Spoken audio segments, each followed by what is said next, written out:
Professor Leandro Quadros, nós vamos começar agora a fazer algumas perguntas aqui sobre o sábado, que tem sido muito especulado e indagado. Por que o sábado, por que não um outro dia da semana? E a pergunta é a seguinte: podemos observar qualquer dia da semana? Por que o sábado e não o domingo, por exemplo?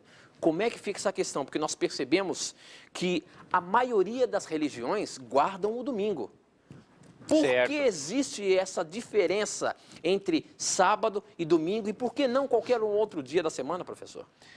Veja bem, amigo Tito, nós respeitamos todas as igrejas cristãs e não cristãs também. O Na Mira da Verdade, ele é feito para atender às expectativas de todas as pessoas. Por isso nós temos o privilégio de termos em nosso programa a participação de milhares de pessoas de várias religiões diferentes. Mas apesar de respeitarmos todas as crenças, é importante nós frisarmos, destacarmos que a observância do domingo não é bíblica. E nós temos que passar isso aos nossos telespectadores, porque se nós não ensinarmos, Deus vai cobrar de nós. Algumas pessoas se baseiam em Romanos capítulo 14, verso 5, para dizer, por exemplo, que você pode observar qualquer dia da semana. Você pode observar o sábado, você pode observar como dia santo o domingo. Os muçulmanos poderiam observar como dia santo a sexta-feira. Mas se nós partirmos de um princípio filosófico que ensina que duas coisas contraditórias não podem ser verdadeiras ao mesmo tempo, nós vamos chegar à conclusão de que ou o sábado ou o domingo é o dia de guarda. Duas coisas contraditórias não podem ser verdadeiras ao mesmo tempo. Uma tem que ser verdadeira e a outra falsa. Vamos entender Romanos 14, 5, que é utilizado para ensinar que cada um pode escolher qualquer dia para observar. Romanos capítulo 14, verso 5 afirma o seguinte: um faz diferença entre dia e dia, outro julga iguais todos os dias. Cada um tem a opinião bem definida em sua própria mente. Será que o apóstolo Paulo está dizendo que a observância de um dia é questão de opinião? E que o importante é nós termos uma opinião definida na mente? Não é sobre dia de guarda que Paulo está falando aqui. Sobre o que Paulo está falando aqui? Vamos para o verso 6 e vamos compreender. Romanos capítulo 14, verso 6. Quem distingue entre dia e dia, para o Senhor o faz. E quem come para o Senhor come, porque dá graças a Deus. E quem não come para o Senhor não come e dá graças a Deus. Você percebeu que a distinção entre dias está associada ao ato de comer? Quando nós vamos uma obra judaica chamada Didaquê, no capítulo 8, verso 1, nós entendemos perfeitamente em que aspecto Paulo disse que não importava o dia específico, em que aspecto nós podíamos, por conta própria, distinguirmos entre um dia e outro. O Didaquê do capítulo 8, verso 1, tem um conselho para os cristãos não jejuarem como os hipócritas que jejuam na segunda e na quinta-feira, né? Ou na segunda e na quarta-feira. E aí o que acontece? Paulo está mencionando esse costume para dizer o seguinte: cada pessoa deve escolher o dia da semana que vai jejuar. Cada um deve ter um dia da semana para jejuar definido na sua própria mente, porque no verso 6 está falando que esse dia está ligado ao ato de comer.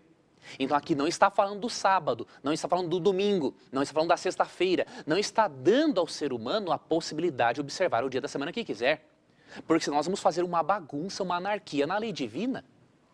Quando você lê Êxodo capítulo 20, verso 8 a 11, você vê que Deus pede o seguinte: lembra-te do dia de sábado para o santificar. Ele não fala lembra-te do domingo, lembra-te da segunda, lembra-te da sexta, é do sábado.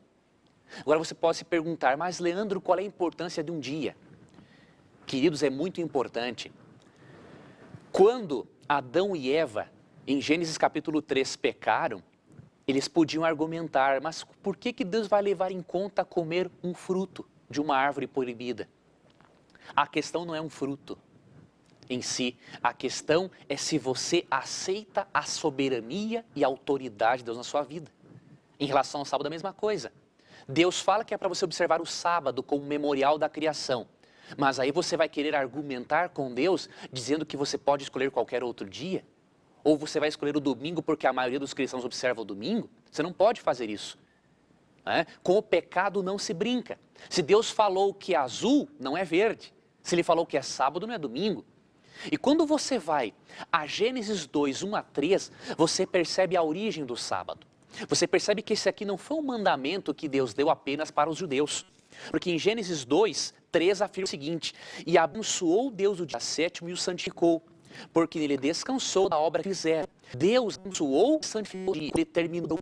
E neste período havia apenas a usar um presente. Deus abençoou o dia e santificou. Não isso com nem outro dia da semana. Para quê? Para que você lembre-se de que existe um Criador. Para que você preserve na sua mente que Deus é o originador do universo. Então, de começo do 20 a 11, o sábado é um memorial. Quando você é 5:15, você percebe que Deus gira ao israelita para guardar o sábado, porque ele liberta da escravidão. Deus estabeleceu, Deus liberta. Em Paulo fala do repouso. Você percebe hoje, o sábado também é um memorial do descanso de Cristo. Descanso que desfrutamos todos os dias. Por quê? Outro fator, por que não o domingo? E por que o sábado? Querido amigo que acompanha, a Bíblia profetizou em Daniel capítulo 7, 25, que chegaria um momento da história humana em que o ser humano iria se fazer de legislador e alterar a lei de Deus. Isso foi profetizado na Bíblia. E se a Bíblia profetizou que a lei de Deus iria ser mudada por um poder contrário a Deus, você e eu não podemos tomar parte nesta atitude de desrespeito para com a lei de Deus. Uma observação, um parênteses aqui. Eu não estou dizendo que a salvação é pelo sábado ou pela lei. Efésios 2, 8 e 9 é muito claro em dizer que a salvação é unicamente pela graça. Só que Efésios 2, 10 afirma que mesmo sendo salvos pela graça, somos julgados pelas obras, porque as obras são o resultado de um coração transformado. Quando você vai a Daniel 7, 25, você percebe que haveria um poder que mudaria os tempos e a lei. Este poder mencionado em Daniel 7,25 é Roma papal. Se você pegar a Bíblia em Êxodo 20 e comparar com o catecismo, por exemplo, você percebe que o segundo mandamento, que diz para não adorar imagens, foi tirado. O quarto mandamento foi substituído, se tornou o terceiro, por domingos e festas ao invés do sábado, e o 10º foi dividido em 2 para suprir a falta do segundo. Você não pode fazer parte da atitude desse poder e mudar a lei de Deus. Aceite a Bíblia como ela é e Deus vai lhe dar todas as bênçãos que você precisa para você ser feliz, por estar em harmonia com a vontade dele. Muito bem, professor. Você falou aí então sobre lei e a gente sabe que o quarto mandamento fala sobre o sétimo dia, sobre o sábado. Exatamente. Mas eu quero ler um texto aqui que está em Romanos capítulo 10, o versinho 4, diz o seguinte: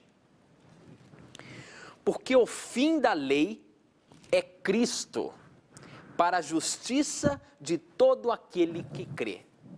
A questão na mira da verdade é a seguinte: se o fim da lei é Cristo, como está aqui em Romanos 10, 4, por que observar o sétimo dia?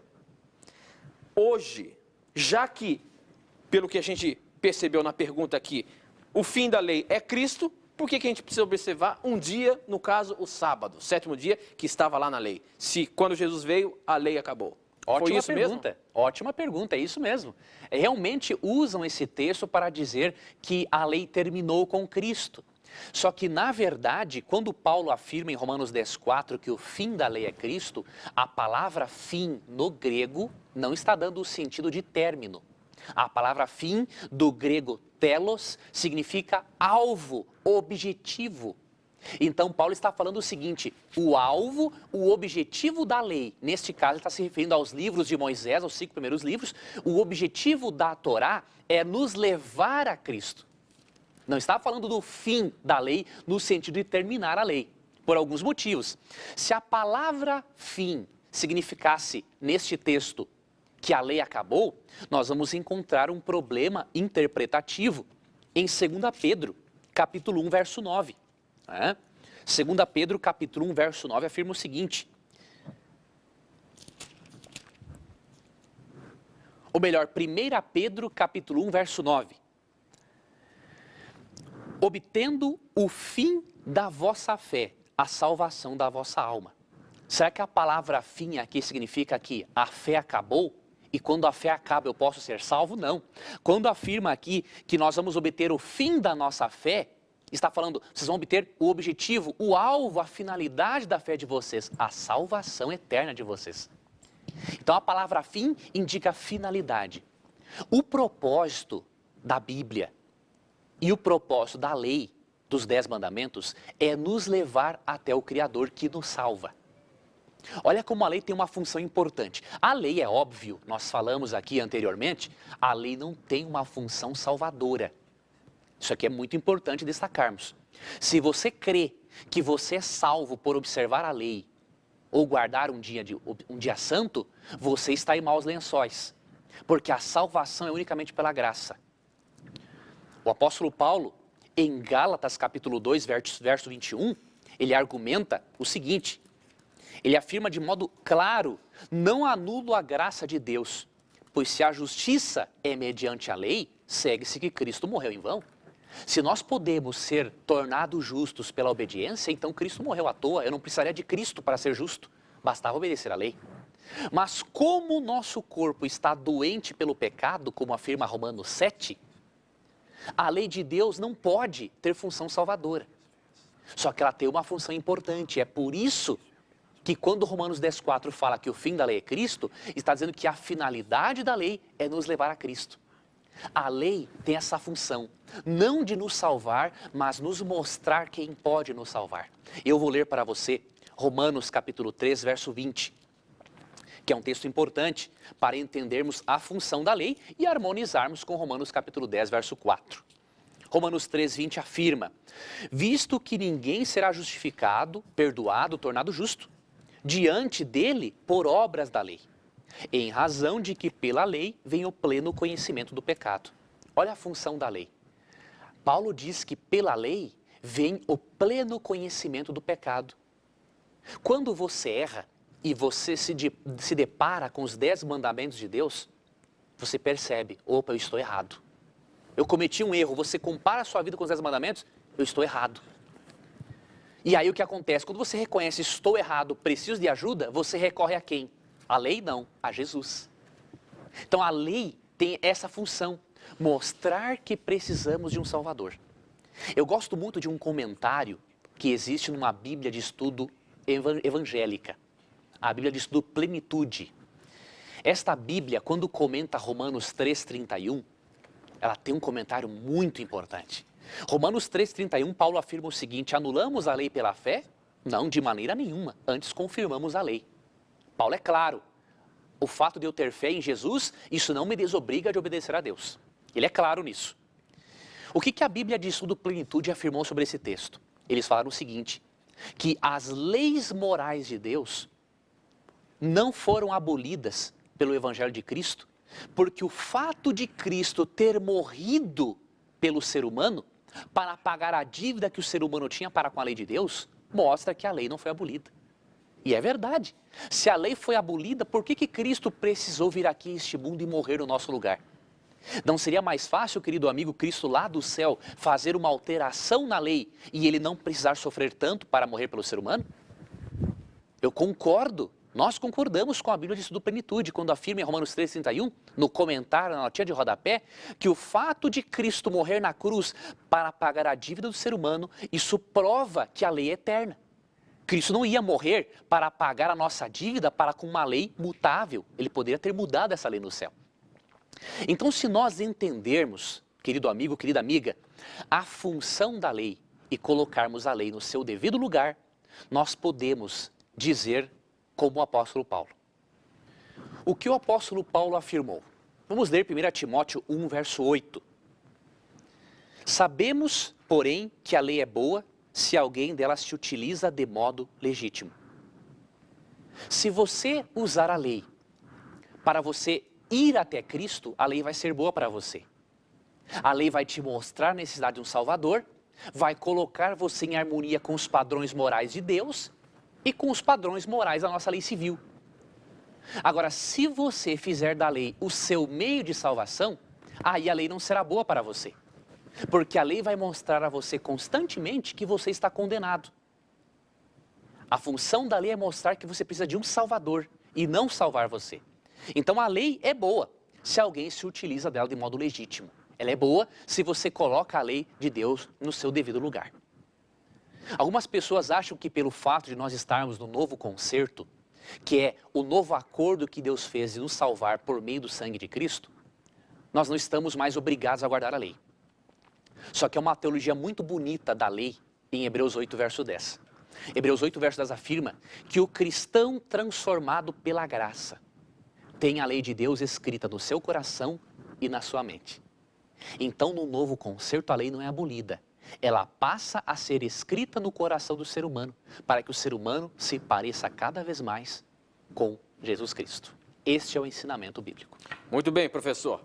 Bom, eu quero ler um texto aqui para a gente introduzir uma outra questão aqui ligada ao sábado. Veja só o que fala em Colossenses, o capítulo 2, os versos 16 e 17. Diz assim: ninguém, pois, vos julgue por causa da comida, da bebida, ou dia de festa, ou lua nova, ou sábados, porque tudo isso tem sido sombra das coisas que haviam de vir, porém o corpo é de Cristo. Bom, a pergunta fica da seguinte forma: o sábado é apenas uma sombra que apontava para Cristo? Guardar um dia da semana é o mesmo que guardar, ou melhor, é o mesmo que querer ser salvo pelas obras? Ou seja, se o sábado era uma sombra, como diz esse...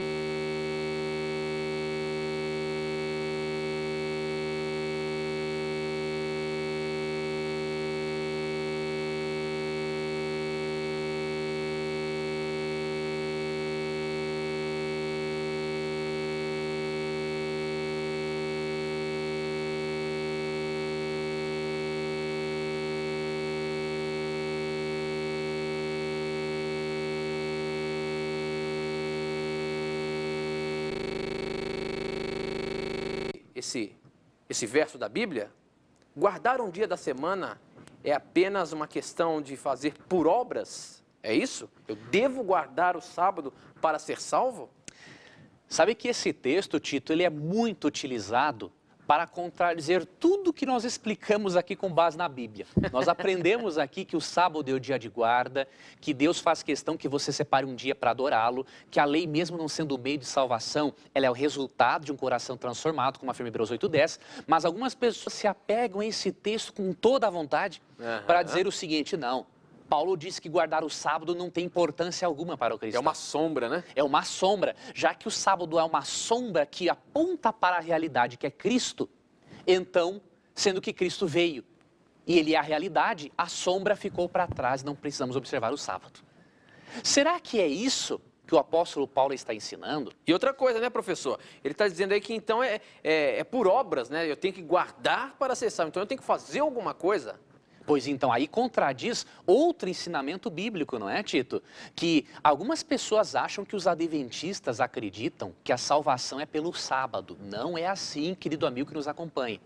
Se você ouviu algum adventista dizer isso, peça para ele estudar mais o livro Nisto Cremos, mas eu não creio que você tenha ouvido alguém dizer isso. É doutrina da Igreja Adventista, sétimo dia, assim como das demais igrejas cristãs, que a salvação é unicamente pela graça de Cristo. O que nós acreditamos é que pelo fato de sermos transformados pela graça, nós passamos a guardar a lei, não como meio de salvação, mas como resultado de um coração transformado. Então não cremos na salvação pelas obras. Analise a literatura adventista, o livro Nisto Cremos, que pode ser adquirido com a Casa Publicadora Brasileira, e você perceberá as doutrinas adventistas e ali o ensinamento claro é que a salvação é pela graça. Mas vamos entender aqui essa questão do sábado em Colossenses 2,16. Alguns estudiosos afirmam que essa expressão dia de festa, lua novas e sábados se referem a um período anual, a um período mensal e a um período semanal. Alguns estudiosos pegam textos no Antigo Testamento, como por exemplo Oséias 2:11, e afirmam que realmente Paulo está abolindo o sábado, porque na expressão dias de festa, ele está se referindo às festividades anuais. Lua novas a uma festividade mensal e sábados a uma celebração semanal. Só que há um detalhe importante. Foi feito um estudo pelo Dr. Ron Dupress. Ele é autor deste livro aqui que eu gostaria de recomendar a você. É um livro que não existe ainda na língua portuguesa, no qual eu estou assim tentando aprender o inglês. Este livro aqui, Julgando o Sábado, descobrindo o que não pode ser encontrado em Colossenses 2,16. Esse doutor, professor na Universidade Andrews, ele fez um estudo, né? E fez um estudo sintático desse texto, Colossenses 2,16, né? Fez um estudo contextual, fez um estudo paralelo com outros textos da Bíblia, e ele provou neste livro que os sábados em Colossenses 2,16 não são os sábados semanais. Ele provou que a expressão dia de festa, lua nova e sábados, em Colossenses 2,16, não se refere a uma sequência anual, mensal e semanal. Ele provou que Colossenses 2,16 está relacionado com Oséias 2,11, linguisticamente falando. E ele mostrou uma coisa importante, que quando Paulo afirma que ninguém vos julgue por causa de sábados, ele mostrou que os sábados ali mencionados fazem parte das festividades cerimoniais praticadas pelos judeus no Antigo Testamento. Como que você pode saber mais sobre essas festividades? Leia Levítico capítulo 23, certo? Aqui em Levítico 23 tem uma coisa interessante. Aqui são mencionadas as festividades cerimoniais e também o sábado semanal. Na Bíblia, querido amigo, o sábado semanal é chamado de sábado e as festividades anuais também são chamadas de sábados. Por quê? Porque a palavra sábado, Shabat, significa descanso. Então, como nos feriados religiosos havia também descanso, esses feriados também são chamados de sábados. Agora, nós não podemos colocar o sábado moral da lei de Deus, que está nos 10 mandamentos, em um mesmo patamar que os sábados cerimoniais. Não podemos fazer isso. Reconhecemos que o judeu não faz distinção entre lei moral e cerimonial, porque o judeu guardava as duas foram criadas por Deus. Só que nós não podemos aceitar que o judeu considerava o sábado cerimonial mais importante que o sábado semanal. Nós não podemos conceber isso. Então, quando você lê Levítico 23, versículo 3 e versículo 32, você percebe a diferença entre um sábado semanal e entre a observância de um sábado moral. Levítico 23, verso 3 afirma o seguinte: 6 dias trabalhareis, mas o 7º dia será o sábado de descanso solene, santa convocação. Nenhuma obra fareis. É sábado do Senhor em todas as vossas moradas. Aqui é mencionado um sábado semanal. Depois do sábado semanal, que é observado uma vez por semana, olha o que diz o verso 4. São estas as festas fixas do Senhor. Ou seja, além do sábado semanal, haviam festas fixas do Senhor. E que festas eram estas? A festa das primícias, a festa do Pentecostes, das trombetas, o dia da expiação, a festa dos tabernáculos. Vejam, essas festividades religiosas chamadas de sábados vêm em sequência. Não é? Então isso prova claramente que além do sábado semanal, havia esse sábado cerimonial. E isso fica também evidente no verso 38 de Levítico 23. Além dos sábados do Senhor, acontecerá isso. Então havia o sábado semanal e o sábado cerimonial. Para você se aprofundar mais no assunto, eu recomendo também a leitura deste livro aqui. O Sábado na Bíblia. Foi escrito pelo doutor Alberto Ronald Tim, e ele menciona aqui claramente a importância do sábado para o ser humano. E ele explica aqui de forma sintética esse comentário do Dr. Ron Dupress a respeito de Colossenses 2,16. Quando Colossenses 2,16 afirma ninguém vos julgue por causa de sábados, Dr. Tim reforça que ali se refere a sábados cerimoniais observados pelos judeus. Que Paulo não estava abolindo o sábado, nós podemos ler em Atos 16:13. Paulo guardou o sábado. Se Paulo guardou o sábado em Atos 16:13, como que em Colossenses ele ia dizer para não guardar o sábado? Nós não cremos que Paulo tinha um problema mental de dupla personalidade. Ele era observador do sábado. E isso é muito claro na Bíblia. Os sábados que eram sombra de Cristo não são os sábados morais, porque o sábado moral relembra que evento? A criação, é um evento passado. Agora, os sábados cerimoniais, festividades judaicas, são sombras de Cristo porque apontavam para o Salvador Jesus Cristo.